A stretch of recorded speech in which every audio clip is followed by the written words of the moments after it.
The Arizona immigration law that is having this mass protest across the country is unfortunate. It's unfortunate on several levels, but I want to look at education and labor laws.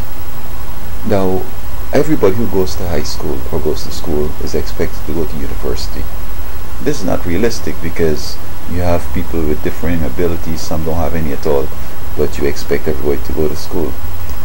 In other parts of the world, the system is so structured that individuals and the parents will decide that this child doesn't have what it takes to go into university, and we're not going to waste money on that. So straight up, they're going to, focus on the low-level jobs, picking the corn, apples, grapes, cabbage, and so on. Now, these are the jobs that the Mexicans are coming in to do, the menial tasks, until they amass wealth, and then they move into other areas and they move up.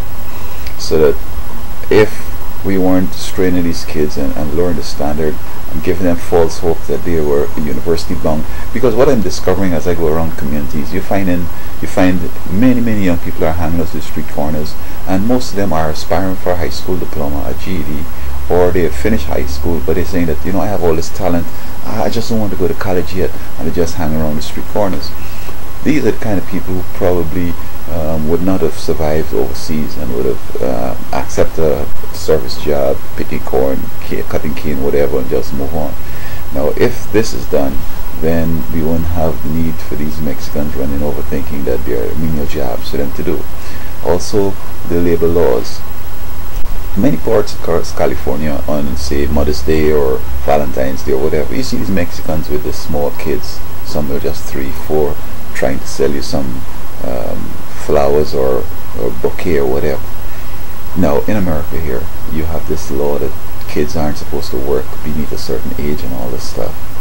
I know in my country and all over the third world, people, as soon as you could, handle stuff, they get you to do things, clean the yard, do this, do that, do that. And so you develop an appreciation for work. I remember while I was living in Florida, this guy, he's 35, he said he never had a job. And he was criminal, drug addict, he got into that program. Then he said, I now see the importance of working.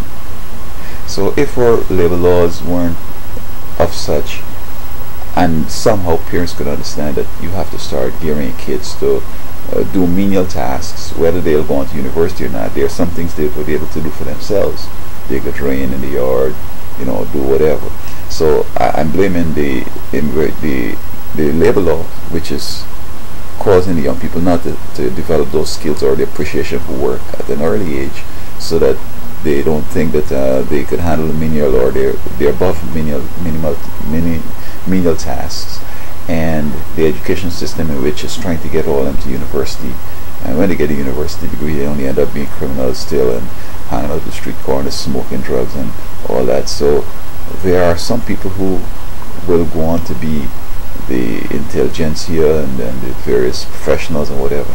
These are the people who should really go on to college, but these are just wasting the time and wasting people money and so forth. Should look at other ways. So don't blame immigration law in Arizona. Let us blame a capitalism that is pushing folks to go to school when they don't have the abilities, and a labor law that is trying to negate kids getting the appreciation for work at the early age.